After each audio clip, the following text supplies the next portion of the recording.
بسم الله الرحمن الرحيم أشهد أن لا إله إلا الله وحده لا شريك له وأشهد أن نبينا محمدا عبده ورسوله صلى الله عليه وآله وسلم Assalamu alaikum wa rahmatullahi wa barakatuhu.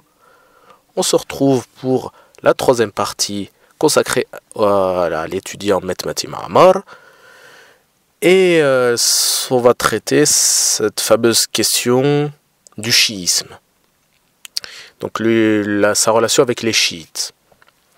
Mais avant tout, je tiens à préciser quelques petits points. D'abord, on va revenir sur les vidéos précédentes. Donc, avec Salim Al-Aïbi et l'Algérie à la Coupe du Monde, dans laquelle il fustige l'Aïbi qui traite les Algériens de moins que rien, grosso modo, à cause de la zombification qu'a subi l'Algérie à cause de la Coupe du Monde. Et en réalité, il s'avère que Salim Al-Aïbi s'adressait à tout le monde.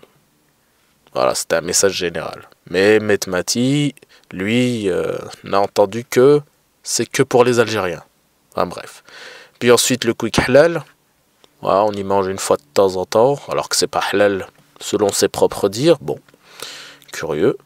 Puis ensuite, une vidéo un peu plus consistante, un peu plus sérieuse, entre guillemets, sur le califat, où on a vu que voilà, le retour du califat, le califat de Daesh, c'est un événement, etc., etc. Mais au final, il n'a pas fait allégeance, il est toujours en France. Et pire même, il dit que c'est pas le djihad, ni le califat, ni la charia, ni rien de tout ça qui va nous sauver. Et que, en fait, le vrai seul djihad à faire, qui va nous sauver, c'est combattre contre soi. Voilà, le djihad nafs, comme je l'ai dit. Et également la hijra en nous-mêmes, au lieu d'émigrer sur une terre où il y a des musulmans. Voilà, donc il considère la France peut-être même meilleure que les pays où il y a des musulmans. Voilà, donc on a vu ça. Deuxième mise au point, dans laquelle je m'exprimerai un peu plus longuement sur une vidéo annexe, Inch'Allah, après celle-ci, c'est tous les sbires et groupies de Metmati Ma'amar qui sont venus commenter et voilà, en me disant ouais, il faut, pourquoi tu fais pas un débat, etc. Alors que à ma grande surprise hier, donc aujourd'hui on est lundi, donc hier dimanche, j'ai vu qu'il m'avait bloqué sans avoir répondu à mes questions, mais j'y reviendrai Inch'Allah en détail. Et vous verrez que cette personne, enfin vous verrez par vous-même, hein. Je veux dire, il n'y a pas de souci là-dessus. Si vous voulez déjà voir un petit peu les commentaires sur la vidéo du califat, allez-y, hein. Vous verrez qui fuit vraiment. Enfin bref. Alors, la question chiite. Le chiisme et Metmati Ma'amar. Dès 2008, il me semble, il avait dit à ses contradicteurs de lire ses livres afin de voir s'il est vraiment chiite ou pas. Et c'est ce que j'ai fait. Je suis allé voir ses livres, ses vidéos également traitant du sujet, et les accusations de chiisme sont totalement fondées. Totalement fondées. Je le répète bien. Et on va le démontrer, Inch'Allah. On va commencer par ces différents débats avec les chiites, notamment les chiites duodécimains. Et il a fait une vidéo où il pose 5 questions. Donc je vais vous passer les 5 questions d'un coup. Donc 5 questions qui lui paraissent essentielles. Et après, on va voir dans ses livres. Ces questions-là qu'il pose dans la vidéo se retrouvent également dans un livre qui s'appelle « Lettres ouvertes à nos frères chiites » que l'on va étudier tout de suite après. Donc je vais vous laisser regarder les extraits et on va regarder ensuite les passages dans les livres. Comment peut-on expliquer, comment peut-on raisonnablement expliquer que d'un côté, on nous affirme que la succession a été usurpée, qu'on a usurpé la succession à Ali, alayhi salam, et que de l'autre côté, Ali a reconnu Abu Bakr, il lui a fait serment d'allégeance, il a fait serment d'allégeance à Omar, et il a fait serment d'allégeance à Uthman.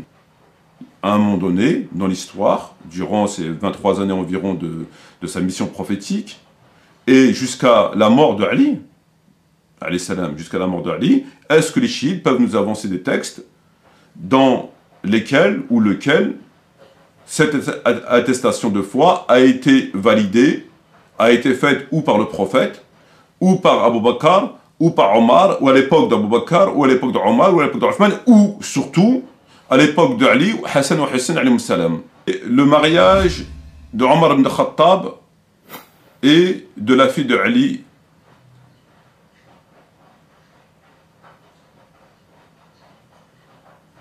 Nous savons que Omar ibn Khattab s'est marié avec une fille de Ali, alayhi salam, Kulthum, si ma mémoire est bonne. L'imam Mahdi peut-il juger tous les crimes, délits qui se passent sur la planète? Nous savons que Ali, alayhi salam, a appelé 3 de ses fils, Omar, Uthman et Abu Bakr. D'accord? Donc, moi, ce que j'aimerais savoir, c'est que, comment se fait-il que Ali a donné 3 noms, 3 prénoms, en quelque sorte éponymes, à Abu Bakr, Omar et Uthman? Comment se fait-il? Je vais résumer les 5 questions. Donc, la première concerne l'allégeance de Ali ibn Abi Talib aux 3 premiers califes, radiyallahu anhuma. La deuxième question concerne le témoignage de foi, et notamment dans le adhan chiite, Ali Wali Allah. La troisième question sur le mariage de Omar avec une des filles de Ali ibn Abi Talib, radiyallahu anhum. La quatrième sur le Mahdi, comment va-t-il gérer le monde, comment va-t-il juger, et enfin les prénoms des enfants de Ali radiyallahu anhu, à savoir Abu Bakr, Uthman et Omar. Et d'ailleurs ces questions, comme je l'ai dit précédemment, se retrouvent dans un livre qui s'appelle Lettres ouvertes à nos frères chiites, dans lequel il pose d'autres questions. Et dans ces extraits que je vais montrer, donc je veux bien vous montrer qu'il pose des questions tout à fait pertinentes. Donc on va les voir tout de suite. Voici le premier extrait que j'ai choisi, à la page 71 et 72. Il demande aux chiites pourquoi les 2 califes faisaient-ils appel à Ali. Ensuite il développe et il finit par la conclusion suivante. Je n'arrive vraiment pas à comprendre comment pouvons-nous harmoniser usurpation et consultation par crainte de se tromper. Il décrit également quelques innovations chiites.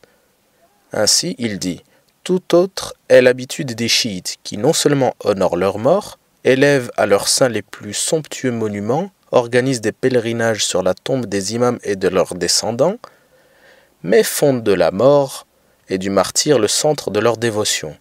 Plus récent, près de Téhéran, le tombeau de l'imam Khomeini est en train de devenir un des grands lieux de pèlerinage chiite depuis 1989. Sera-t-il rasé un jour comme le fut le mausolée de Reza Shah 10 ans plus tôt, ou transformé pour des siècles en dispensaire de guérison miraculeuse? Et ensuite, plus bas, il parle des Alavites, une secte chiite qui met le rang de Ali supérieur à celui de Mohammed, qui est l'essence de Dieu.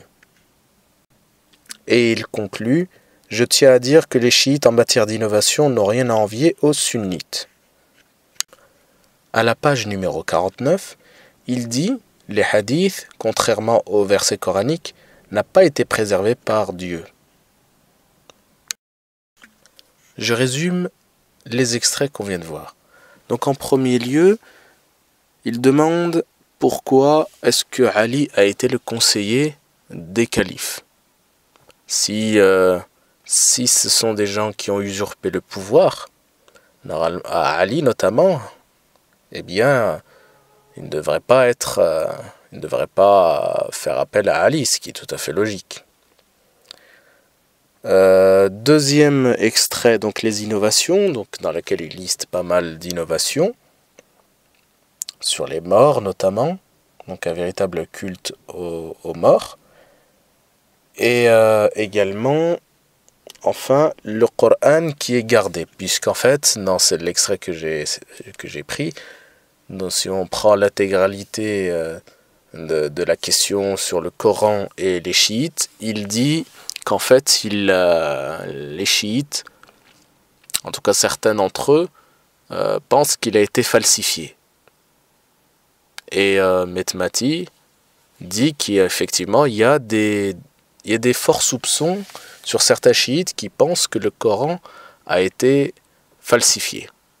Et lui rétorque que, contrairement au hadith, les versets coraniques ont été préservés par Allah Azza wa Jal, et c'est tout ce qui est tout à fait logique.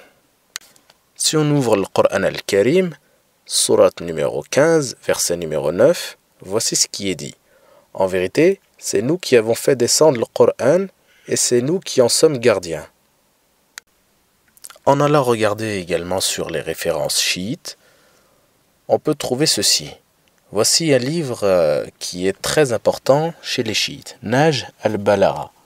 C'est un livre qu'on attribue à l'imam Ali radiyallahu anhu, la voix de l'éloquence. Et on peut trouver pas mal de choses intéressantes. Donc, j'ai pris la version PDF et on peut lire ceci. À la page numéro 58, dans le chapitre « Le califat et sa transmission », les propos tenus lorsqu'on lui demandant d'accepter la succession de Uthman, radiyallahu anhu. Il dit « Laissez-moi donc et cherchez un autre. Il vaut mieux pour vous alors que je sois votre ministre plutôt que votre émir. » Il dit également à la page 164 du PDF de Nahj al-Balagha, « Nous nous disputons de son représentant et non de son message. » Donc ici, en fait, ces extraits-là montrent qu'il n'avait absolument pas l'intention de devenir émir, qu'il devienne calife, en tout cas que la soi-disant usurpation n'y est pas, puisque Ali radiyallahu anhu dit qu'il préfère être ministre et qu'il préfère qu'on cherche quelqu'un d'autre. Donc pour quelqu'un qui se fait usurper, c'est quand même voilà, c'est curieux.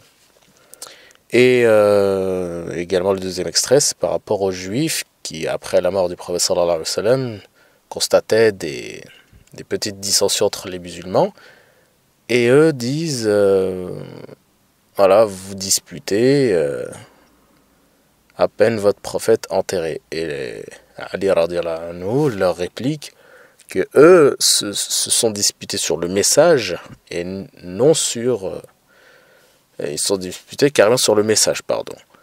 Et eux, les musulmans, ils se disputent que sur le successeur, non du message. Or, les chiites disent que que croire en l'imama des 12, eh bien, ça fait partie de la aqidah. Si on ne croit pas à ça, on n'est pas musulman. Or, c'est pas ce que dit l'imam Ali dans Nahj al-Balagha, qui est une référence chiite, et que Metmati Ma'mar a utilisé lors d'un débat avec Zakaria Ababoua, lors d'un de ses nombreux débats par vidéo interposée avec Zakaria Ababoua. Et donc je vais vous montrer quelques images de vidéo, parce que je pouvais pas non plus tout mettre à l'intérieur de cette vidéo, parce que sinon ça ferait beaucoup trop surchargé. Donc je vous mets les scans des vidéos pour voir qu'effectivement il a eu pas mal de débats, que ce soit avec Zakaria Ababoua, Al-Qassam ou encore les rabbins de Fadak TV. Pardon. Donc, pour résumer cette première partie, Maître Mati Ma'mar pose des questions qui sont tout à fait légitimes aux chiites par rapport à leur pratique, à leur aqidah, à différentes choses. Et donc il ne comprend pas qu'on puisse comme ça insulter les compagnons, les traiter d'usurpateurs, enfin toutes les choses délirantes qu'on puisse entendre, que ce soit sur les réseaux sociaux, que ce soit sur les chaînes de télévision comme Fadak TV, comme sur YouTube évidemment. Donc il ne comprend pas. Il ne comprend pas comment on peut dire de telles choses. Il ne comprend pas les innovations qui sont quand même assez importantes chez les chiites. Je ne me rappelle plus dans quelle vidéo. Je crois que c'est dans la vidéo des 5 questions où il dit que le chiisme il évoluait constamment. Constamment, le chiisme d'il y a 100 ans, c'était pas le même de celui d'il y a 200 ans, et c'était pas non plus le même d'il y a 300 ans, etc. Et il dit que chaque fois, c'est innovation sur innovation. Et il dit effectivement que les sunnites n'ont aucune leçon à recevoir de ce côté-là sur les innovations.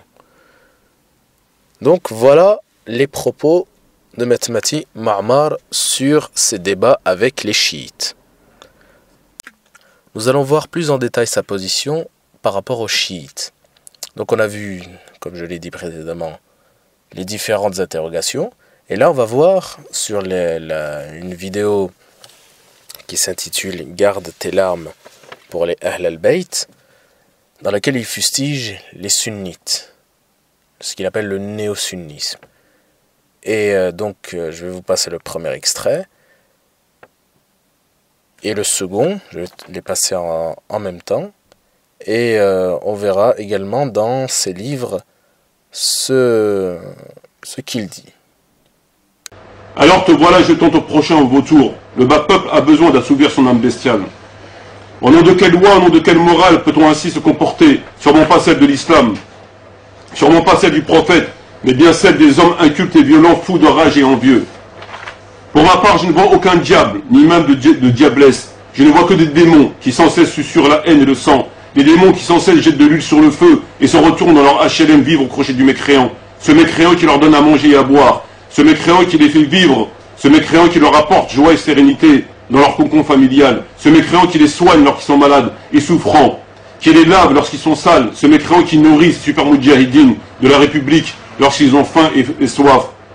À toi, ô toi qui te crois tout savant, juge, tout puissant, qui es-tu pour taxer les chiites de mécréants et pour vouloir leur couper la tête? Toi qui insultes les morts alors que le prophète a dit n'insultez pas les morts. Commence alors déjà par respecter l'éthique humaine de l'homme civilisé que ce noble prophète a tant souffert pour vous transmettre. Vous qui étiez un peuple barbare et tourniez nu autour de la Kaaba. Mais en vain, votre tête ou plutôt votre cœur est bien trop dur, dur comme le fer, en vain et encore en vain.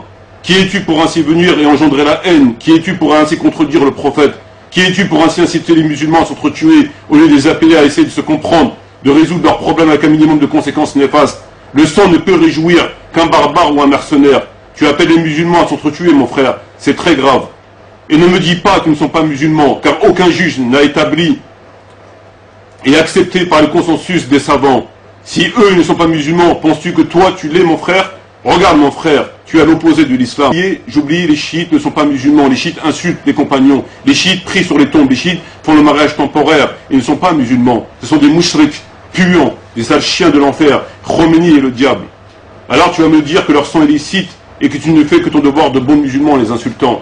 Mais dis-moi, frère, toi qui n'as jamais ouvert un livre de ta vie, mais dis-moi, frère, toi qui vis au crochet des mécréants, mais dis-moi, frère, toi qui vis d'allocation familiale, mais dis-moi, frère, toi qui n'as jamais agi en quoi que ce soit pour aider tes frères et tes sœurs, mais dis-moi, frère, toi qui vis sous les lois mécréantes sans que cela ne te fasse ni chaud ni froid, mais dis-moi, frère, toi qui vis de crédit et paie tes impôts, mais dis-moi, frère, toi qui n'as jamais payé 1 euro de zakat, mais dis-moi, frère, toi qui n'as jamais envoyé 1 euro à tes frères emprisonnés en France, en Belgique et ailleurs, Mais dis-moi, frère, toi qui n'as plus qu'une partie du livre et laisse l'autre partie, quel jugement dois-je porter?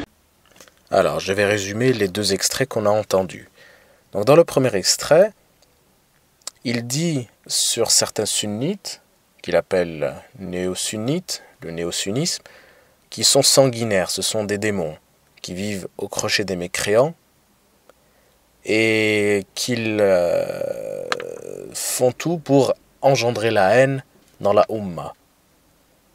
Et engendrer la haine envers une partie de la Ummah très exactement, et cette partie de Ummah, c'est les chiites. Et il dit, au nom de quoi on doit taxer les mécréants de chiites? Comment ça se fait? Il n'y a aucun consensus des savants, selon lui, qui dit que les chiites sont mécréants. Alors, le deuxième extrait, c'est une anaphore. En tout cas, à la fin, vous dit dis-moi frère, dis-moi frère, et toi qui ne payes pas un euro de zakat, qui vit au crochet des mécréants, etc. Différentes choses sur lesquelles il fustige les néo-sunnites. Parce qu'ils traitent les chiites de mécréants, car ils prient des tombes, sur les tombes, etc. Ils font différentes innovations parce qu'ils insultent aussi les compagnons. Et donc, il fustige les néo-sunnites. Il ne comprend pas cette haine viscérale. Voilà, le sang des chiites est licite, alors que voilà, on est en contradiction avec ce qu'a dit le prophète sallallahu alayhi wa sallam, qu'on insulte les morts, les néo-sunnites insultent les morts, etc., etc. Voilà ses propos résumés. Alors, il écrit également dans ses livres, à la page numéro 43-44 du livre L'Islam Made in France, il dit « Tout pouvoir laïque, disait Khomeini, est forcément un pouvoir athée, œuvre de Satan. » Il dit à la fin « Il semble en pleine possession de sa foi. Bravo Khomeini !» Dans le livre Les musulmans et l'intégration à la page numéro 47, il continue de citer Khomeini. Il dit « Une société dont la législation ne se repose pas sur la loi divine n'est pas musulmane. Quelque musulmans que s'en proclament les individus, et quand bien même ils prieraient, jeûneraient ou accompliraient le pèlerinage. Tout pouvoir laïque, quelle que soit la forme sous laquelle il se manifeste, est forcément un pouvoir athée, œuvre de Satan. » Donc c'est la même chose dans un autre livre. Il poursuit dans Tariq Ramadan, un imposteur du XXIe siècle, pages 7 et 8, dans lequel il s'adresse à Tariq Ramadan. Un islamiste ne se désavoue pas de Dieu et son messager, ne calomnie pas autrui, l'imam Khomeini, à l'égard d'autres musulmans. Donc je résume ici ces trois extraits. Il parle de Khomeini comme quelqu'un qui est en possession de sa foi, qui est anti-laïque et surtout musulman, puisqu'il définit cette personne comme un grand penseur, puisqu'il le cite souvent dans ses livres. Et il fustige notamment Tariq Ramadan avec l'épisode de Salman Rushdie qui avait fait un livre blasphématoire sur le prophète sallallahu alayhi wa sallam, et lequel Khomeini a fait une fatwa le condamnant à mort. Et Maître Mati Ma'mar approuve cette fatwa. Et il ne comprend pas que Tariq Ramadan se mette comme ça en travers, alors que les textes sont très clairs là-dessus. Il poursuit dans un livre l'idée que les chiites sont musulmans et qu'ils sont peut-être même plus proches que les néo-sunnites. Il dit par exemple, dans le livre L'Islam Made in France, page 97-98, où il nous parle de Ashura, il dit: Ashura est dans un premier temps non pas un jour de fête, mais un jour de jeûne. Je pense qu'il y a une différence entre jeûne et fête. Ce jeûne est observé en souvenir de la sortie d'Égypte de Moussa alayhi salam et de son peuple. Mais il marque aussi, plus tard, le triste et dramatique moment où Al-Hussein, fils de Ali et petit-fils du prophète sallallahu alayhi wa sallam, ainsi que certains membres de sa famille et partisans, ont trouvé la mort à Kerbala en Irak. Et puis plus loin, il dit: nous ne sommes effectivement plus à une innovation près. Donc il considère que le jour de Ashura que fêtent les chiites, ce jour de deuil, est une chose qui rapproche de l'adoration, puisque il faut prendre en considération les souffrances des Ahl al-Bayt. C'est ce qu'il dit d'ailleurs dans la vidéo: garde tes larmes pour les Ahl al-Bayt. Voilà grosso modo sa pensée, sachant que Ashura, comme il le dit si bien plus tard, donc ça marque au départ un jeûne, mais plus tard un épisode dramatique, et que donc il faut prendre en considération le jour dramatique, et que en fait objectivement cette fête qui est faite par, ce moment dramatique fêté par les chiites, voilà, vous comprenez, est quelque chose qui était inexistant du vivant du prophète sallallahu alayhi wa sallam. Alors, je résume grosso modo sa position envers les chiites. Il dit que les néo-sunnites qui taxent les chiites de mécréants n'ont pas à le faire, parce que qui sont-ils? Qui sont-ils pour juger?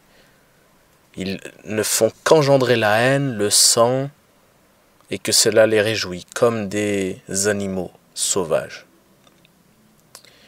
Et même que les animaux sont plus humains entre guillemets que les néo-sunnites. Donc traiter les musulmans chiites de mécréants, puisqu'ils les considèrent comme musulmans les chiites, donc les traiter de mécréants est une chose abominable. Les néo-sunnites disent que également ils insultent selon lui les morts, engendrent de la haine, ils rendent le sang des chiites licite, alors qu'ils vivent au crochet des mécréants. Ils insultent notamment Khomeini d'être un diable, et il le cite dans ses livres pour prouver que cet individu est un musulman tout à fait respectable. Le fait qu'il est anti-laïque, le fait également qu'il a fait la fatwa contre Salman Rushdie, etc., font que c'est un musulman pieux, c'est quelqu'un qui est en pleine possession de sa foi. Bravo Khomeini. Voilà, ça c'est la fin du verset. Et donc Khomeini se désavoue du Tarot. Nous avons un verset dans Surat An-Nisa, verset 60, qui dit: n'as-tu pas vu ceux qui prétendent croire à ce qu'on a fait descendre vers toi et à ceux qu'on a fait descendre avant toi? Ils veulent prendre pour juge le Tarot, alors que c'est en lui qu'on leur a commandé de ne pas croire. Mais le diable veut les égarer très loin dans l'égarement. Donc voilà, on a vu donc qu'effectivement, se désavouer du Tarot fait partie de l'unicité divine. C'est d'ailleurs dans la Shahada, la ilaha, là on rejette tout ce qui est en dehors d'Allah, Allah, on prend qu'Allah comme divinité. Donc, au premier abord, ce que dit Khomeini a l'air pertinent. Mais nous allons voir qu'en réalité, Mehmet Ma'mar et les chiites sont tout à fait d'accord en réalité sur un certain nombre de propos et que ces différents débats sont un mirage. Que ça soit sur quand il pose la question sur Ali, pourquoi il a été ministre des différents califes, etc., etc. On va voir qu'en fait, les questions qu'il pose, il dit une certaine chose aux chiites, mais il dit totalement l'inverse avec les sunnites. Nous allons le voir immédiatement. Alors, vous vous souvenez que Mehmet Ma'mar a dit que le Coran était gardé par Allah Azza wa Jal.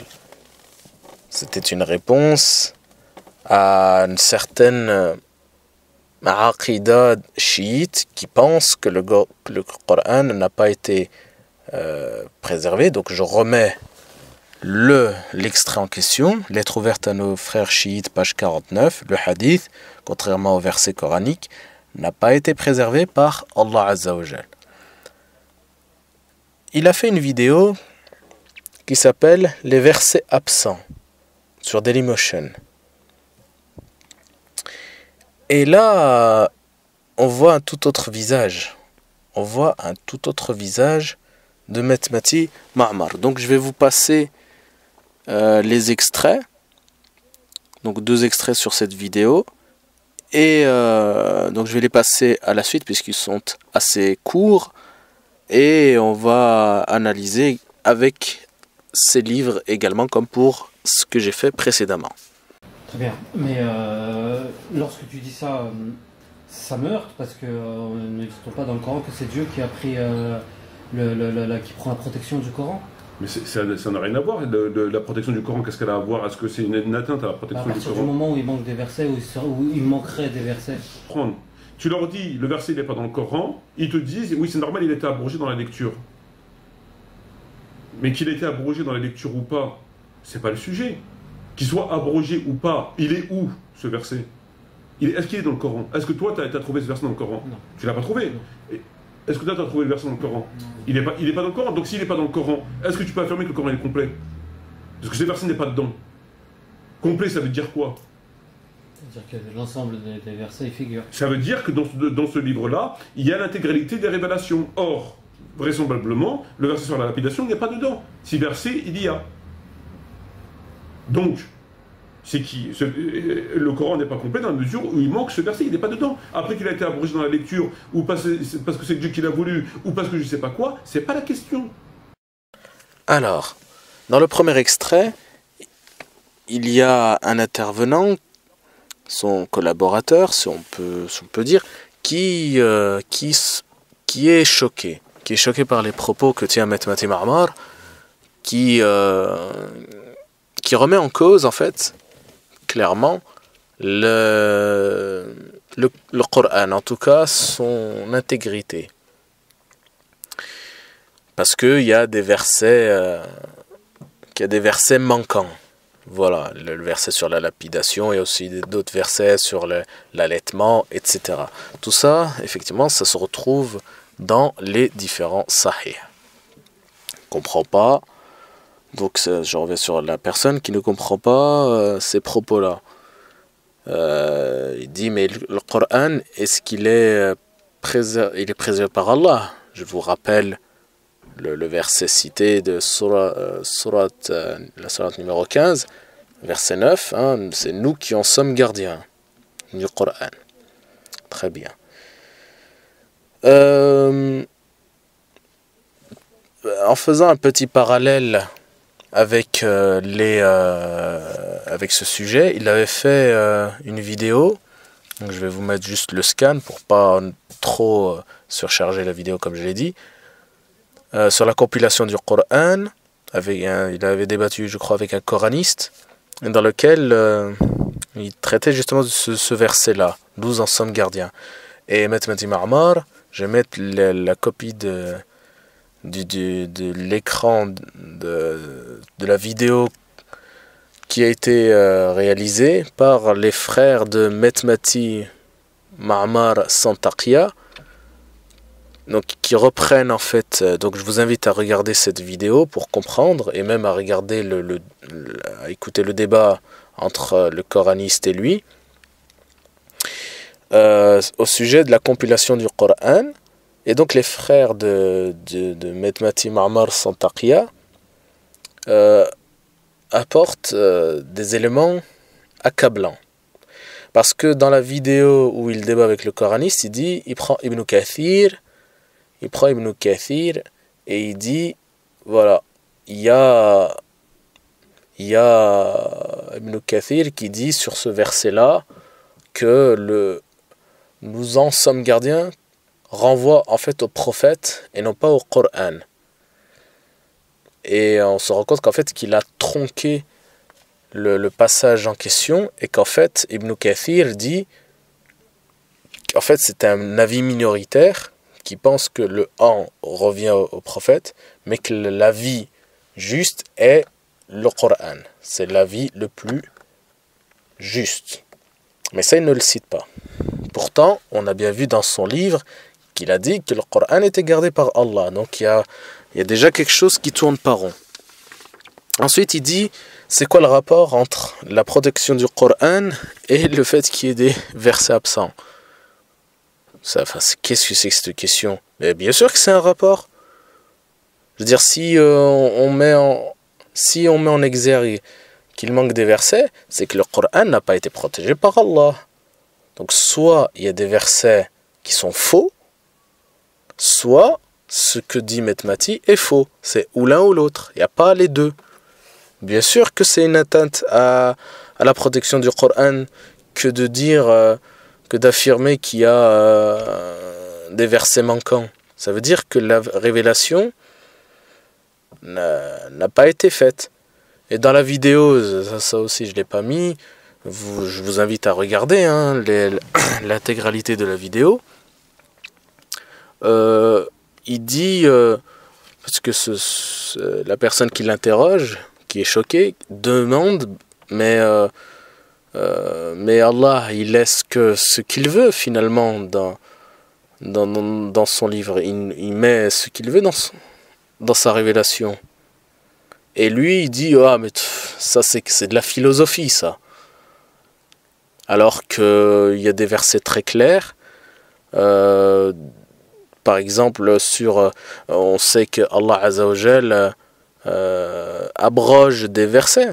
Il y a un verset qui parle de l'abrogation des versets, etc., etc. Ensuite, il s'attaque aux compagnons, clairement et simplement. Je vais vous mettre l'intégralité d'un passage d'un livre qui s'appelle La prière innovée Tarawih, de la page 41 à la page numéro 43. Voici l'extrait. Donc c'est une réponse à la question numéro 5.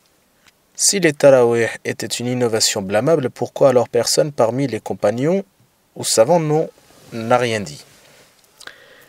Donc il commence par dire que Bukhari ne faisait pas les Tarawih à la mosquée, mais chez lui. Petite parenthèse, les frères de débat sunnites chiites vont justement répondre à cette question. Donc que Bukhari aurait pratiqué les Tarawih uniquement à la maison et pas à la mosquée, pardon. Donc voilà, dès que la vidéo des frères de débat sunnites chiites sera disponible, eh bien je vous conseille de la visionner. Et on verra qui a raison ou pas. Ensuite, plus loin, lorsque Omar a commis toutes les erreurs que nous avons vues, donc les erreurs, nous avons vu, et notamment là, l'erreur, c'est le Tarawih, innovation blâmable. C'est une des grosses erreurs de Omar ibn al-Khattab, radiyallahu anhu. Et donc, pour répondre aux allégations sur le fait qu'il n'y a pas eu de contestation sur les tarawih, et il va citer des exemples annexes. Il dit par exemple la prière du milieu. Donc Ibn Omar, il a été interrogé en fait sur des gens. Donc c'est la prière du milieu de la matinée. On a interrogé Ibn Omar parce qu'il y avait des gens, des fidèles qui faisaient cette prière-là, et il dit c'est une innovation. Dans un autre, donc un peu plus bas, là c'est Anas ibn Malik. Il était en larmes et il dit je ne reconnais plus rien de ce que j'avais vu autrefois, et il ne reste que la prière, et elle-même elle est négligée. Donc ensuite, il continue sur l'exemple d'Anas ibn Malik. Voilà, donc on a les différentes références. Et donc, il utilise ces exemples-là pour montrer qu'il y a eu des innovations avec les compagnons. Enfin, en tout cas, avec sous les différents califes. Mais il y a une chose qui me turlupine. Donc, avant de passer à la suite, où on va voir un extrait, c'est carrément le what the fuck, là. Hein. Carrément, on est dans le... C'est... hallucinant. Donc avant de passer à ça, donc on va s'arrêter sur ces innovations. Donc il dit, voilà, vous pouvez vérifier l'intégralité du passage, où clairement il dit, c'est pas parce que les compagnons n'ont pas montré une certaine véhémence envers cette innovation que ça prouverait qu'ils ne l'aient pas désapprouvé. C'est pas parce qu'il y a eu un silence entre guillemets que ça a été accepté. Donc ça, c'est ce qu'il dit. Et il apporte différents arguments. Sauf qu'il y a quelque chose qui cloche. Pourquoi alors Ibn Omar ou Anas ibn Malik disent qu'il y a différentes innovations? Donc ils ont donné leur avis, puisque tu nous les rapportes.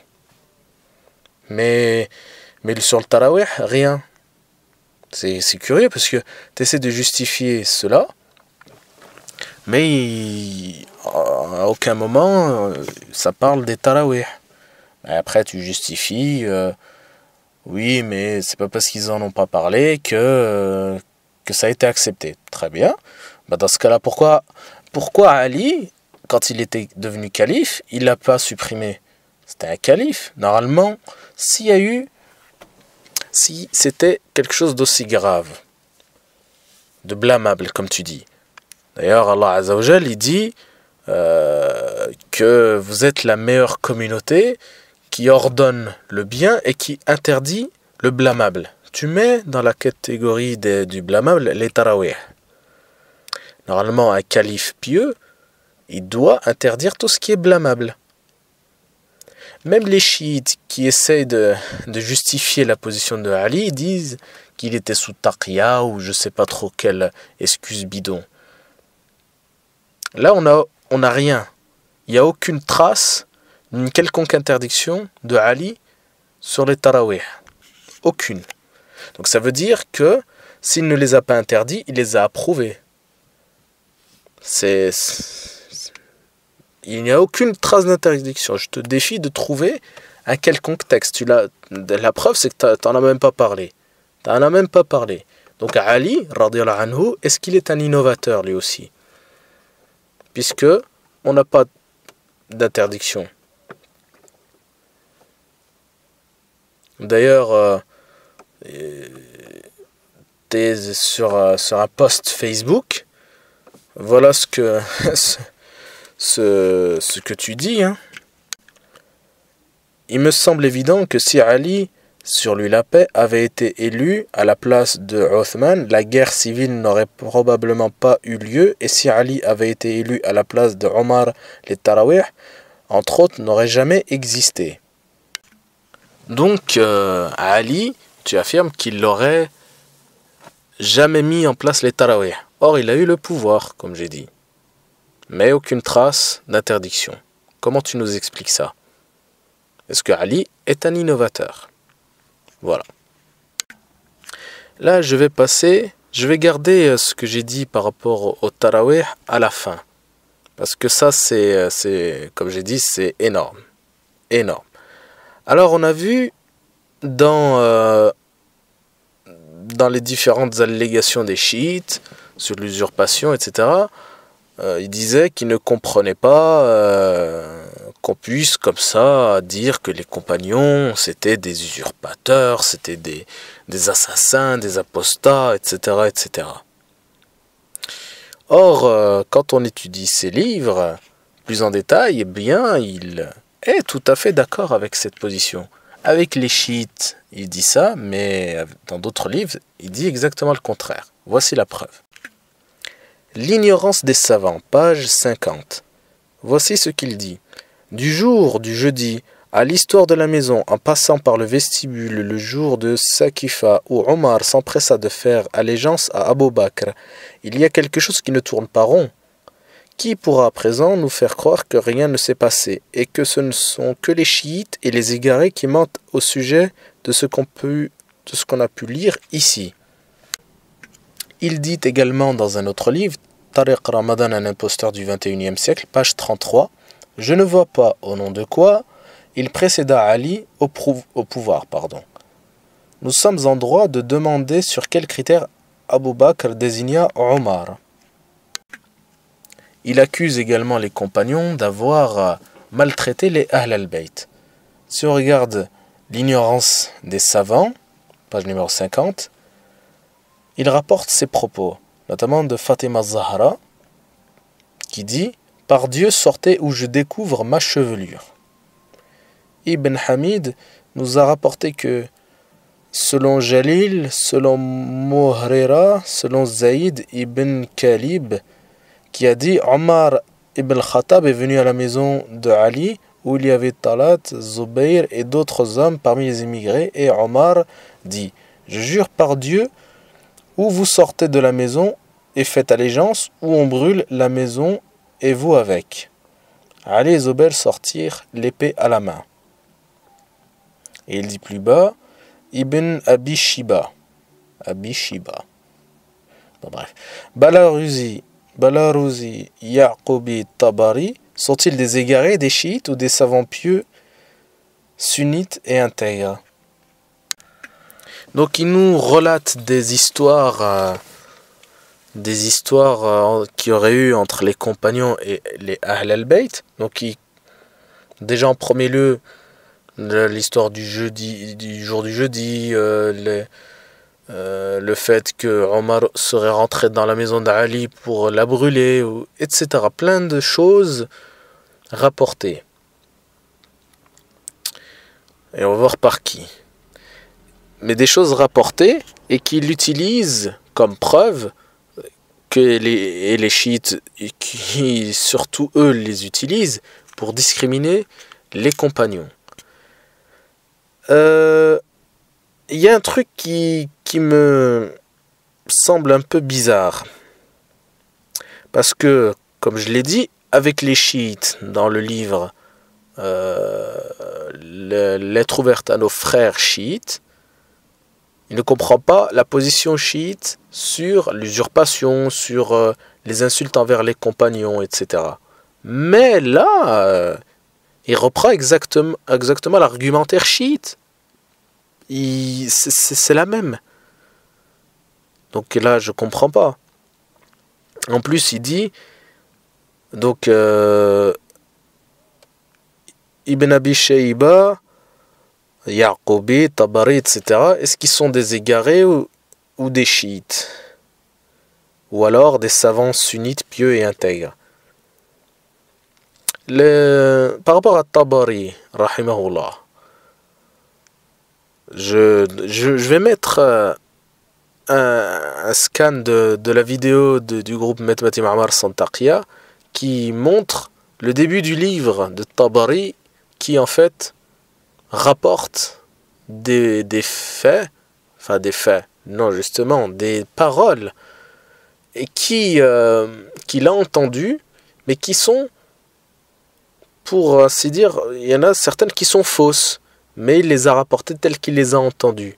Mais ça, il ne le cite pas, Metmati Ma'mar. Il cite Tabari, mais il ne dit pas qu'il y a certains récits de Tabari qui sont fantaisistes, et qu'en fait, Tabari, en tant qu'historien et savant, il les a rapportés tels qu'il les a entendus, mais il a prévenu le lecteur. Mais ça, il n'en fait pas part, ce qui est curieux. Ensuite, je me suis intéressé à Ya'qoubi. Alors, Ya'qoubi, il dit, est-ce que lui aussi c'est un chiite ou pas? Alors moi, je suis allé vérifier un petit peu qui était ce Ya'qoubi, et en fait, il donne une biographie de lui, 20 pages plus loin, à la fin du livre, à la page numéro 72, voilà ce qu'on peut lire. Ya'qoubi donne également beaucoup d'importance aux imamites. La possibilité de voir Al-Ya'qoubi un adepte du chiisme. Bien que Al-Ya'qoubi ne donne pas l'isnad par lequel lui sont parvenus ces récits. Donc c'est quand même curieux d'avoir un personnage qui ne donne pas la chaîne de transmission des récits qu'il rapporte. Donc théologiquement c'est limite quoi. Hein. Et surtout, il y a des fortes présomptions de chiisme. Et c'est lui qui nous rapporte l'histoire de la chevelure de Fatima. Voilà, vous imaginez une femme aussi pieuse qu'elle, qui pour faire sortir des gens qui sont rentrés, dit je vais découvrir ma chevelure. Mais c'est complètement insensé. Et c'est pareil pour l'histoire de... C'est pareil pour l'histoire de Omar qui est rentré. Que ce soit Tabari ou Ya'qoubi, ce sont des choses qui sont complètement fantaisistes. Parce que depuis quand, déjà, une femme ouvre à un homme, alors que l'homme de maison, à savoir Ali, est là. Enfin, c'est n'importe quoi. Il rapporte des faits rapportés par des chiites et il nous dit, vous avez vu, les sunnites, il essaie de nous faire passer Ya'qoubi pour un savant sunnite, alors que dans la biographie qu'il nous propose dans le même livre, voilà, il est à de fortes présomptions de chiisme et qui ne donne même pas la chaîne de transmission de ses récits. Donc, qu'est-ce que c'est que ça? Qu'est-ce que c'est que ce travail? Enfin, c'est pas sérieux là. C'est pas sérieux. Et donc, voilà, on a ça. On a... Enfin... Qu'est-ce que vous voulez dire de plus, franchement? D'un côté, il dit les chiites, je comprends pas leur position, mais d'un autre côté, ils renforcent leur position. Qu'est-ce que c'est que ce double discours? Alors, les chiites ont raison. Les chiites ont raison sur l'usurpation, etc. Donc pourquoi faire des débats comme ça avec les chiites si finalement tu es d'accord avec eux? Parce qu'il n'y a que eux qui sortent ces choses-là. Hein. C'est quand même incroyable.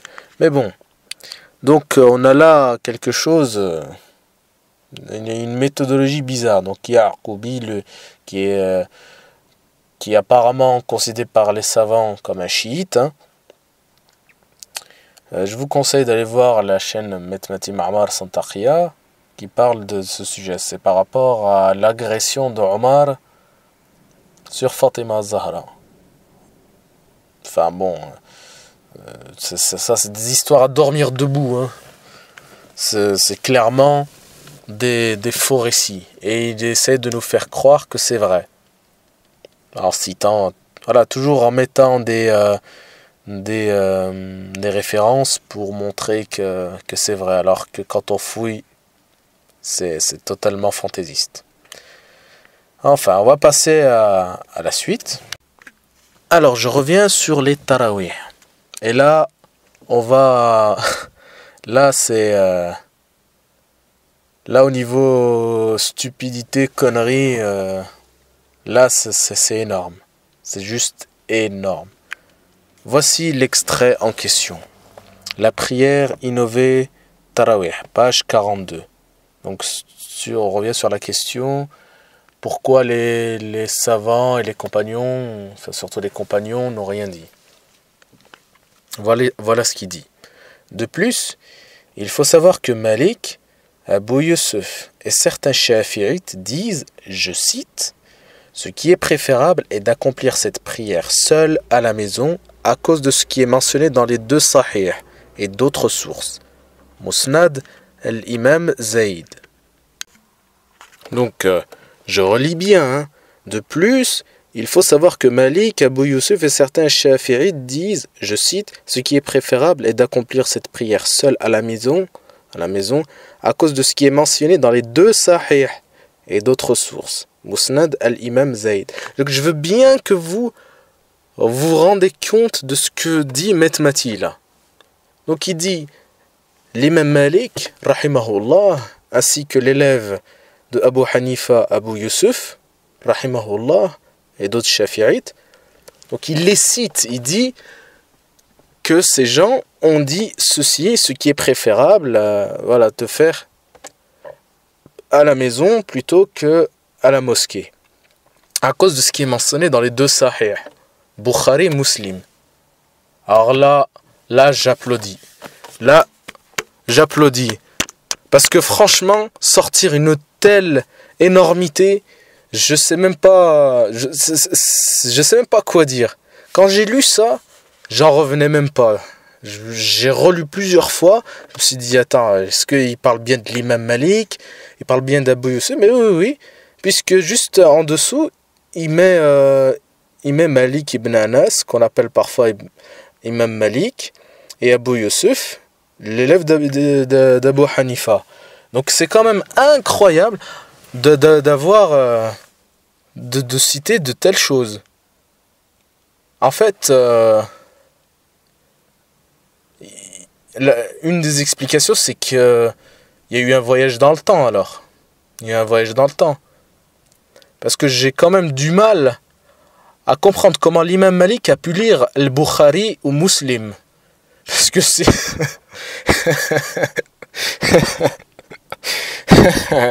Non mais là c'est pas possible, c'est pas, même un gamin de 3 ans il peut pas dire une telle stupidité. Bukhari et Muslim, c'est bien après l'imam Malik. Bukhari il était même pas né quand l'imam Malik rahimahullah est mort. Donc qu'est-ce que tu nous racontes là? Qu'est-ce que c'est que ça? Et le pire, c'est que tu nous mets entre parenthèses Musnad al-Imam Zayd, une référence chiite, un musnad qu'on attribue à Zayd, le petit-fils de le Hussein, il me semble. Une référence chiite. Mais ça va pas? Attends, mais l'imam Malik, Abu Yusuf, qui aurait lu Al-Bukhari et Muslim, et à cause de ce qu'il y a dessus, ils ont dit c'est préférable de faire à la maison plutôt qu'à la mosquée. Waouh! C'est ça tes arguments sur le tarawih. C'est juste... Waouh, là on est dans une autre dimension là. Là, c'est... je ne peux qu'applaudir une telle performance. Hein. Parce que venir nous dire que l'imam Malik a lu Sahih al-Bukhari et Muslim, c'est waouh, énorme. Franchement là, t'as fait très très très très fort. Très fort. Et là, je sais même pas comment tu peux justifier ça là. Je sais même pas. Là, c'est... Voilà, tu te fais passer pour quelqu'un qui étudie la religion, mais là, une erreur aussi énorme, c'est très grave, parce qu'en plus, donc c'est des propos absolument faux. Tu mens sur l'imam Malik, Abu Yusuf. C'est des mensonges, ça. Hein. Ça n'existe pas, ça. Ils n'ont jamais dit ça. Hein. Et je suis sûr même que dans le Musnad de l'imam Zaïd, je n'ai pas tout vérifié, mais ça ne m'étonnerait pas qu'on retrouve même pas ce récit. Hein. Et de toute façon, c'est une référence chiite, donc voilà, tu aimes bien mettre des références chiites. Le Musnad d'imam Zaïd, Ya'qoubi, les paroles de Tabari qui dit qu'il a rapporté ce qu'il a entendu, sans que tu mentionnes cela. Hein, tu prends ça pour des faits véridiques, alors que l'imam Tabari, il a prévenu les lecteurs en début de son livre, et dans les autres aussi que tu cites. Il y a des chaînes en manquant, il y a des discontinuités, etc. Et tu utilises ça comme preuve. C'est de la théologie, ça? Franchement, ça c'est de la théologie? Tu nous prends pas pour des imbéciles, là, franchement? C'est pas honteux d'écrire de tels propos? Parce que ça me fait rire, mais ma réalité, ça me consterne de voir ça. De voir ça écrit dans un de tes livres, de faire dire à l'imam Malik une chose qu'il n'a absolument pas dite, et surtout que tu nous fais un anachronisme évident, et ça passe comme une lettre à la poste, comme les discours complètement déglingués, dégénérés de ceux que tu combats, les Abu Hudayfa, les Quysan. Tu nous sors une même sottise, du même acabit qu'eux. Et encore, si ce n'est plus, parce que je suis sûr qu'il ne ferait même pas une erreur aussi grossière. Là, l'imam Malik qui a lu le Bukhari et Muslim. Alors celle-là, elle va rester dans le palmarès. Hein, parce que c'est juste exceptionnel. Vraiment là, c'est waouh. Waouh, waouh, waouh. Alors, je vais récapituler depuis le début. Nous avons Metmati Ma'mar qui ne comprend pas que les chiites disent certaines choses à propos des compagnons, disent des choses sur tel et tel sujet. On a vu qu'il avait fait plein de débats avec Ababoua, Fadak TV, Al-Qassam, etc.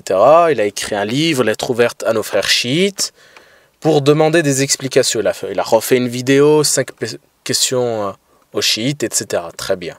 Ensuite, on a vu qu'il les considérait comme musulmans et que les néo-sunnites n'engendraient que de la haine et du sang.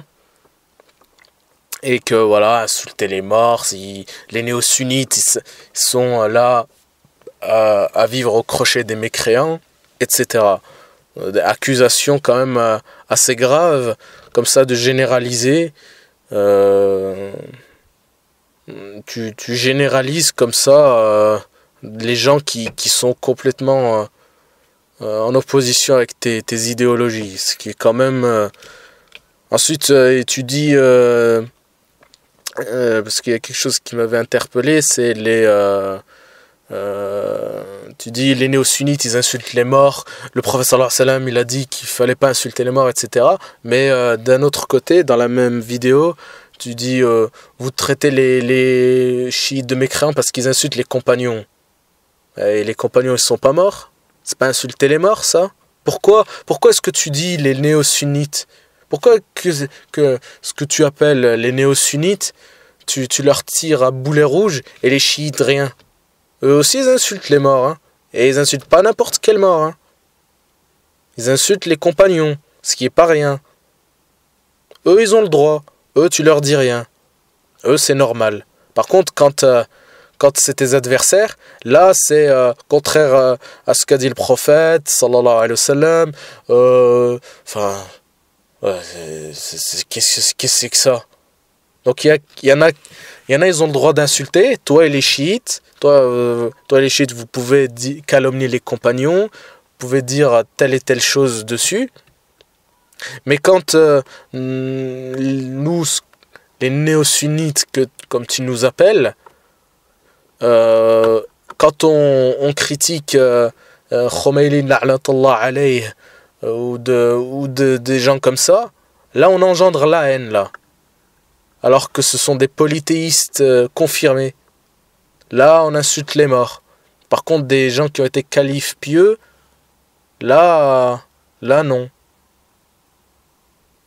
Il y a également aussi une contradiction dans ton livre. On a vu là je vais remettre ce qui me semble que j'en ai pas parlé au début, mais sur le califat bien guidé, qui le califat durera 30 ans, tu le mets ça. Tu dis il y a un hadith, regarde, je vais te remettre tes propres paroles, regarde. Donc à la page 51, 52 de ton livre Lettres ouvertes à nos frères chiites, le prophète a bien dit que le califat ne durera que 30 années, puis s'instaurera un royaume. Ensuite, à la fin, tu dis, Safina a entendu ces paroles du prophète, sur lui la grâce et la paix. Le califat durera 30 ans, puis s'établira un royaume. Safina ajouta, compte les 2 années du khalifa d'Abu Bakr, les 10 de Omar, les 12 de Uthman et enfin les 6 de Ali. Ça, c'est ce que tu écris aux chiites.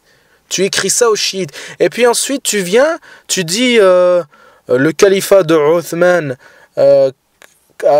montre le déclin de l'État islamique, etc., etc. Omar, il a fait des innovations, il y a eu des choses extrêmement graves, etc., etc. Donc, tu ne crois pas. En plus, je ne sais plus dans quelle vidéo tu dis que tu ne croyais pas vraiment au calife bien guidé. Calife bien guidé, ça ne voulait pas dire ce que les néo-sunnites veulent faire croire. Malheureusement, j'ai pas réussi à retrouver l'extrait. Si quelqu'un sait où il est, je suis preneur. Enfin bref, tu dis une chose aux chiites et l'exact contraire aux sunnites. Il y a quelque chose qui va pas là. Donc tu ne crois pas au califat vertueux qui durera 30 ans. Tu dis qu'il y a usurpation, qu'il y a ci, qu'il y a ça. C'est des accusations extrêmement graves. Des accusations que seuls les chiites disent. Je reviens en fait sur la vidéo des Ahl al-Bayt où tu dis que il n'y a pas de consensus des savants sur le takfir et sur les chiites. Mais tu racontes n'importe quoi. Bien sûr qu'il y a un consensus. Cite-nous un seul savant reconnu par pas par les chiites, les sunnites, justement, un savant sunnite qui dit que les chiites sont musulmans, un grand savant. Moi, je peux te citer des citations de l'imam Malik, de Shafi'i, des grands imams qu'on a eus, et je peux t'affirmer qu'il n'y en a aucun d'entre eux qui dit qu'ils sont des musulmans. Hein. Va falloir que tu nous apportes des preuves. L'imam Malik, Shafi'i, Ibn Hanbal, Abu Hanifa, tous ont fait le takfir sur les chiites. Que ce soit à cause de leur polythéisme, leurs innovations, etc., etc. Il y a tout un ensemble de choses qui font qu'ils ne sont pas musulmans, qui ne sont pas nos frères, et que selon les textes, leur sang, il est effectivement licite. Ouais. Parce que ce sont des polythéistes.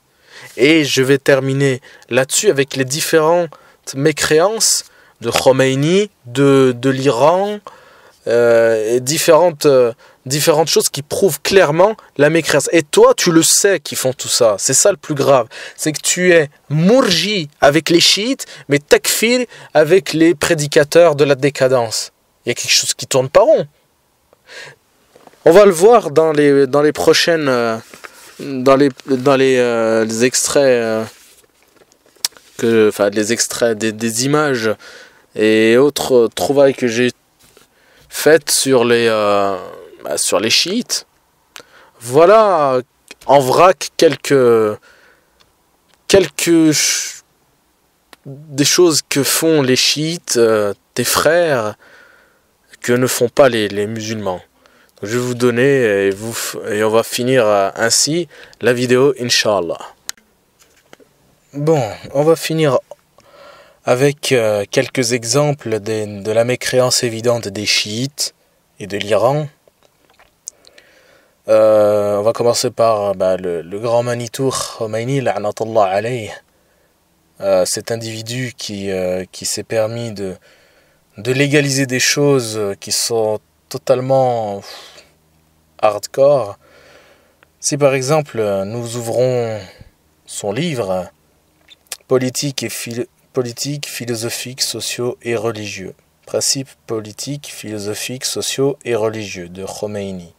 Si on va du côté du chapitre de la pureté et de l'impureté, on va pouvoir lire à la ligne 18, le vin et toutes les autres boissons enivrantes sont impures, mais l'opium et le hashish ne le sont pas. Ouah, ça c'est... Donc le cannabis et l'opium, deux drogues qui font des dégâts, ça c'est pas impur. Au nom de quoi? On sait pas. Voilà, il a décidé que ces deux-là, c'est halal. On peut en consommer. On comprend pas. C'est plus grave. Encore, là, on va voir. C'est sur la transsexualité. Wal'iyadu billah. Wal'iyadu billah. Cet être abject à légaliser la transsexualité. Tellement aujourd'hui l'Iran fait partie des pays qui sont à l'avant-garde dans ce domaine-là. Et je vous invite à regarder cette petite vidéo faite par le frère Abdel Hakim. Et il y a aussi d'autres vidéos où ils tiennent les gens qui se transforment d'hommes en femmes et vice-versa, qui considèrent leur chirurgien comme leur second dieu. Wal'iyadu billah. Wal'iyadu billah. Wal'iyadu billah. Et voilà, et ça c'est merci qui? Merci Khomeini. Alors que quand on regarde, ils ont beaucoup de problèmes de santé. Normal, c'est de l'artificiel. Et également, voilà, et beaucoup de gens qui se sentent finalement pas bien. Enfin bref, il faut regarder ce reportage parce que c'est très grave. C'est extrêmement grave. Également aussi sur le drapeau iranien. Donc, on connaît l'emblème de l'Iran. Sauf qu'il y a un truc, un léger, un petit quelque chose quand on regarde. Donc voilà. Et vous savez, il y a une religion pseudo-monothéiste en Inde qui s'appelle le sikhisme, je crois. Et vous savez, c'est quoi leur symbole? Voilà. Et je trouve quand même qu'il y a pas mal de ressemblances, bizarrement. C'est étrange, hein.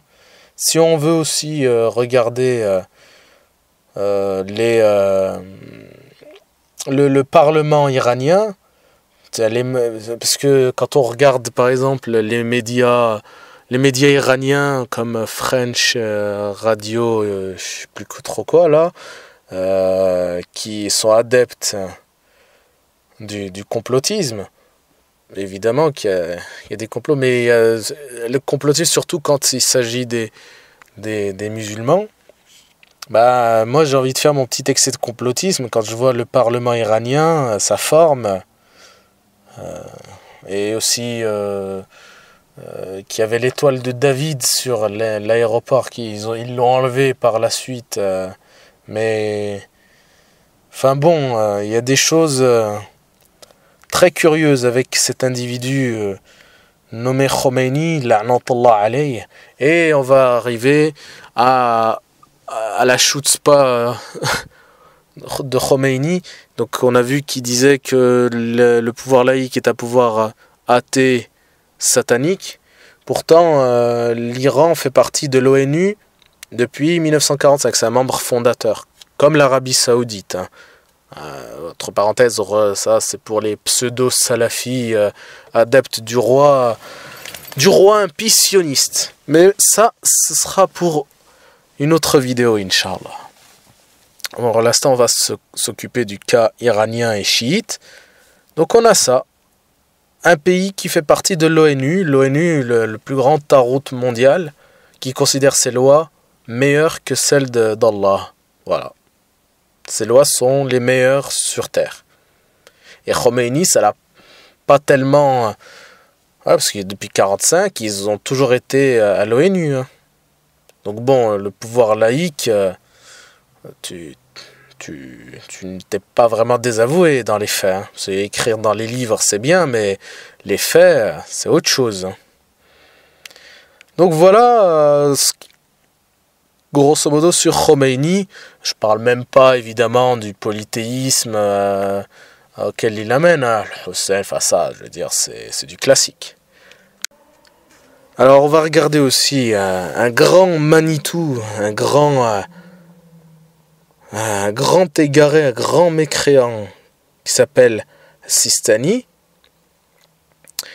on lui demande sur son site, peut-on demander nos besoins directement à l'un des imams, par exemple, en disant Ya Hussein, je suis malade, donne-moi la santé, la bonne santé. Il dit, c'est licite.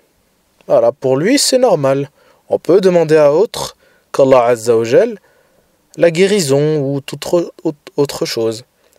Autre sujet dans le même site, on lui pose la question, est-ce qu'il est permis d'employer l'horoscope? Il dit, il n'y a pas d'empêchement, mais on ne peut avoir confiance en telle annonce. Voilà. Au lieu de dire que c'est satanique, que c'est du shirk, non. Ni dans l'un ni dans l'autre. Mais on ne peut pas les traiter de chiites, de mécréants, pardon. Tu vois, j'ai fait un un lapsus révélateur. On peut pas les traiter de mécréants, ces chiites. C'est pareil, la transsexualité, qui est un blasphème envers Allah Azza wa Jal, l'ONU, tout ça, hein, Metmati, pour toi ça reste un musulman, Khomeini, un musulman pieux. Pareil pour Sistani. Hein, on invoque autre chose qu'Allah Azza wa Jal, mais ça en fait quand même des musulmans. Ok. On continue sur le blasphème. Wal'iyadu billah, et on sait qu'ils font des représentations. Ali, en particulier, et même le prophète sallallahu alayhi wa sallam. Regardez cette image dégueulasse. Et quand on se rend compte de où elle a été puisée, là, ça fait froid dans le dos. Ils se sont inspirés d'un album fait par un kuffar qui est légèrement pédophile, hein, faut dire les choses comme elles sont. Un Tunis intime, portrait nu, 1904-1910. Et on voit des enfants. Et notamment cette image. Voyez-vous pas la ressemblance entre cette image-là et le dessin qui est fait en Iran? N'est-ce pas là un blasphème manifeste envers les Ahl al-Bayt et notamment le prophète sallallahu alayhi wa sallam? Ils font la même chose avec Ali. Ils se sont inspirés d'un poète et voilà, copier-coller. N'est-ce pas là une chose abominable? Alors que l'on a... Enfin, c'est... Et ces gens-là, ils sont dans l'amour des Ahl al-Bayt alayhum salam. Ça c'est que de la passion polythéiste dégarée, ça. Et en plus, on se permet de prendre des photos d'un pédophile photographe pour représenter le prophète sallallahu alayhi wa sallam. Et ça te fait ni chaud ni froid, ça. Pour toi, c'est normal. Franchement, c'est révoltant, là. C'est révoltant. C'est inadmissible d'avoir ce genre de propos. de venir nous dire les néo-sunnites, hein, qu'est-ce qui vous prend, qu'est-ce que vous avez à traiter les chiites de mécréants, nanani, nanana. Attends, t'as vu ce qu'ils ont fait les chiites? Tu t'as vu leur dogme? Tu le sais tout ça. Et tu veux quand même les considérer comme musulmans? Je sais même pas quoi dire tellement ça me révolte. C'est incroyable, sans parler de la vidéo que je vais sortir là, parce que hein, tu nous prends pour des imbéciles, hein, le débat et ci et ça. On va éclaircir tout ça. On va éclaircir tout ça, Inch'Allah. Mais j'ai pas fini avec les... J'ai pas fini, regarde. Regarde bien la suite. Là, tu dis, hein, sur un de tes posts, il n'y a pas très longtemps, si c'est pas de l'apostasie, c'est quoi? Si c'est pas du shirk, c'est quoi? Si ça peut avoir du sang des musulmans sur les mains, c'est quoi? Voilà, tu mets une photo de gens qui sont avec le drapeau français. Tu dis bien que si c'est pas du shirk, c'est pas de l'apostasie. Donc là, tu fais le takfir. Tu fais le takfir de ces gens. Mais par contre, ceux qui parlent, ceux qui invoquent autre qu'Allah, là non. Là, tu deviens mourji. Qu'est-ce que c'est que cette position? Hein? Et le parti de Yahya Gouasmi, qu'Allah le maudisse. Hein? Les élections européennes avec Alain Soral, Dieudonné, etc. Hein? Les élections européennes. Là, on t'entend plus non plus, hein? Le centre Zahra, hein, qui accueille le bouffon Le Pen, la'natullah alayhi, cette crapule, ce tarout, qui a tué je ne sais combien d'Algériens, de musulmans en Algérie. Hein? Là, tu dis rien, là. Hein? Là, eux, ils ont le droit de faire campagne. Hein? Tu dis à Salim Al-Aïbi, tu le fustiges à juste titre sur sa campagne présidentielle en 2012, mais là, tu dis rien sur le centre Zahra, là. Hein? Yahya Gouasmi, tous ces... Hein? Dieudonné, Soral, là, ça passe. Hein? Avec Bachar el-Fassad, la'natullah alayh. D'ailleurs, tu prétends que tu es contre Bachar el-Assad. Ah, tu avais fait une vidéo pour dire que, voilà, c'est... Mais bon, entre ce que tu dis... Et d'un côté et de l'autre, tu vois, j'arrive même plus à te croire, tu vois. Je sais même plus quelle est vraiment ta aqida. Mais en tout cas, ce qui est sûr, c'est qu'elle est tordue. Hein? Donc j'en reviens. Les imams de France, tu les fustiges à juste titre parce qu'ils sont proches du pouvoir mécréant, qu'ils ont fait allégeance. Mais eux, ils ont le droit. Les chiites, ils ont le droit. La liste antisioniste avec Dieudonné, Soral... pour les élections européennes, là, tu dis rien, là, c'est bon. C'est pas de l'hypocrisie, ça? Tu nous prends pas pour des imbéciles, franchement? Qu'est-ce que ça veut dire, ça? 2 poids, 2 mesures. Et on peut continuer en vrac, hein, les différentes choses folles des chiites. Mais bon, sinon ça fera, comme j'ai dit, une vidéo de 6 heures, hein, parce qu'il y a trop de choses à dire, donc on va conclure tout de suite. Donc la prochaine vidéo, ce sera sur Riba et la presse. Donc oui, parce qu'il autorise Riba. Voilà. Il a autorisé Riba. Donc on verra tout ça. Et la presse, hein, parce que il fustige la presse, menteur, etc., etc. Mais on va voir qu'il fait de la pub, qui fait de la pub sur ces mêmes journaux, sur la même presse, en particulier la presse écrite. Et on verra, hein, il a même publié une vidéo qui dit Le Monde, il m'a censuré, etc. Ouais. Donc, publicité chez les koufars. Donc, on apprend l'islam chez Pierre Berger, le pédophile, la'natullah alayh. Mais, Inch'Allah, ça arrivera. Et entre-temps, donc, la vidéo sur les groupies, là, qui commence à être agaçant dans le sens où on me prend vraiment pour un imbécile, où je t'ai demandé, dès le 25 mars, le débat, tu m'as pas répondu, tu m'as complètement ignoré.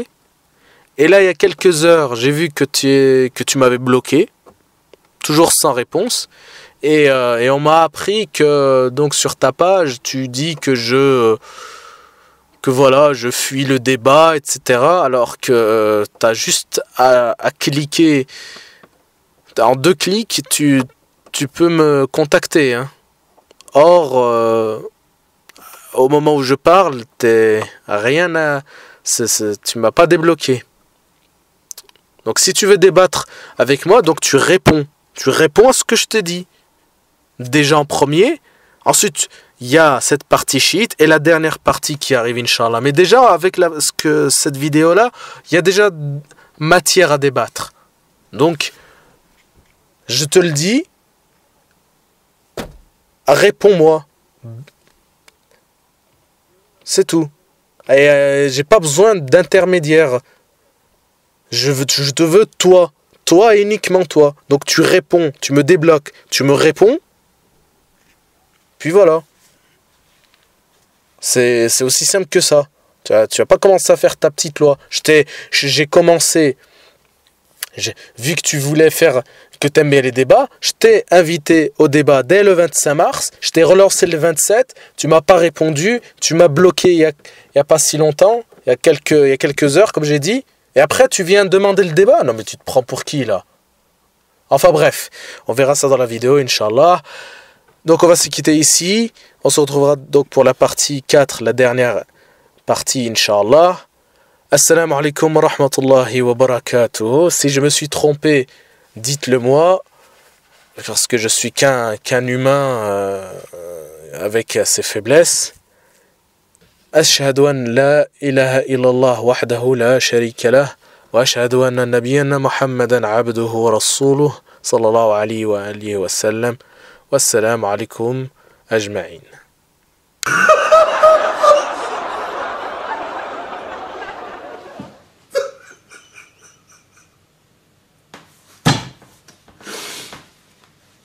Pardon, c'est pas possible, c'est pire qu'un film comique, c'est pas possible. يا ذاكر الأصحاب كن متأدبا واعرف عظيم منازل الأصحاب هم صفوة رفعوا بصحبة أحمد وبذاك قد خصوا من الوهاب يا ذاكر الأصحاب كن متأدبا واعرف عظيم منازل الأصحاب هم صفوة رفعوا بصحبة أحمد وبذاك قد خصوا من الوهاب هم ناصروا المختار في تبليغه فجزاهم الرحمن خير ثواب ما بال أهل الغي طال لسانهم وتجرؤوا ورموهم بسباب سبوا خيار الخلق من لهم العلا ولهم مقام في ذرى الأحساب من قبل صرح أعوج عن حقده في سب شيخ متق أواب يا ثاني الاثنين في الغار الذي شهدت له آيات خير كتاب واليوم قد صدع الخبيث بجرأة ووقاحة من سافل كذاب هذا النبي محمدا في عرضه سيعمه ذل وشر عقاب هذا النقية إن تخل المصطفى فليخسأن فسعيه كسراب هاتيك أم المؤمنين فضلها يروى لنا في سورة الأحزاب يا أم إني قد كتبت مدافعا والدمع مني كالندى المنساب من ذاك يجرؤ أن ينال لسانه من زوج خير العجم والأعراب يا من زعمتم حب آل نبيكم Quand on passe son temps à taper sur les imams de France, sur leur sur leurs hérésies et qu'au final on fait la même chose, parce que les autres aussi portent plainte, hein. L'UOIF, les différentes associations aussi portent plainte devant le Tarout. Donc explique-nous c'est quoi la différence entre toi et eux. Moi personnellement j'en vois aucune. Tu dis aussi que ces prédicateurs qui appellent à la citoyenneté, eh ben il faut qu'ils se soumettent et qu'ils ne disent rien quand il y a des choses qui sont contraires à la religion. Ben moi j'ai envie de te dire la même chose. J'ai envie de te dire la même chose parce que si toi tu te désavoues du tarot comme tu le fais, ben fais-le complètement.